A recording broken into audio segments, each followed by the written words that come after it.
ایک دکاندار اپنی دکان بند ہی کرنے والا تھا کہ ایک کتا دکان میں داخل ہوا۔ کتے کے منہ میں ایک تھیلا دبا ہوا تھا۔ اس نے وہ تھیلا دکاندار کی جانب بڑھایا۔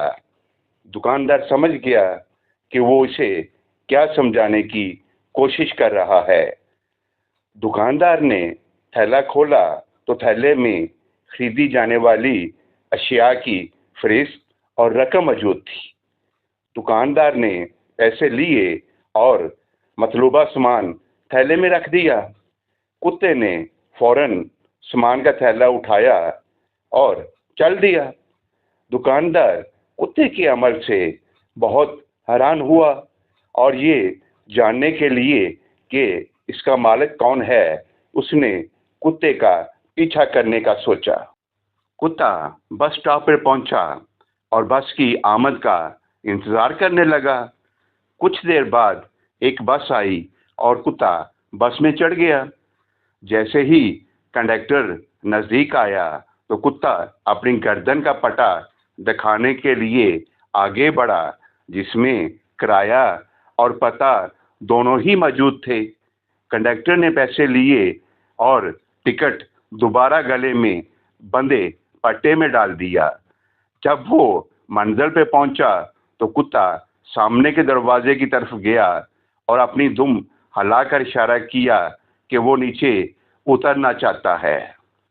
بس جیسے ہی رکی وہ نیچے اتر گیا۔ دکاندار ابھی تک اس کا پیچھا کر رہا تھا۔ تھوڑا چلنے کے بعد کتا ایک گھر کے دروازے پہ رکا اور اس نے ٹانگوں سے اس گھر کا دروازہ کھٹکھٹایا۔ اس کا مالک باہر نکلا اور اسے لاٹھی سے بری طرح مارنے لگا۔ یہ دیکھ کر دکاندار بہت حیران ہوا اور اس نے پوچھا کہ تم کتے کو کیوں مار رہے ہو؟ جس پر مالک نے جواب دیا، اس نے میری نیند میں خلل ڈالا، یہ چابیاں اپنے ساتھ بھی تو لے کر جا سکتا تھا۔ تو دوستو، یہی زندگی کی سچائی ہے۔ لوگوں کی آپ سے توقعات کی کوئی انتہا نہیں ہے۔ جس لمحے آپ غلط ہوتے ہیں وہ آپ کی غلطیاں گنوانے لگتے ہیں، ماضی میں کیے گئے تمام اچھے کام بھول جاتے ہیں۔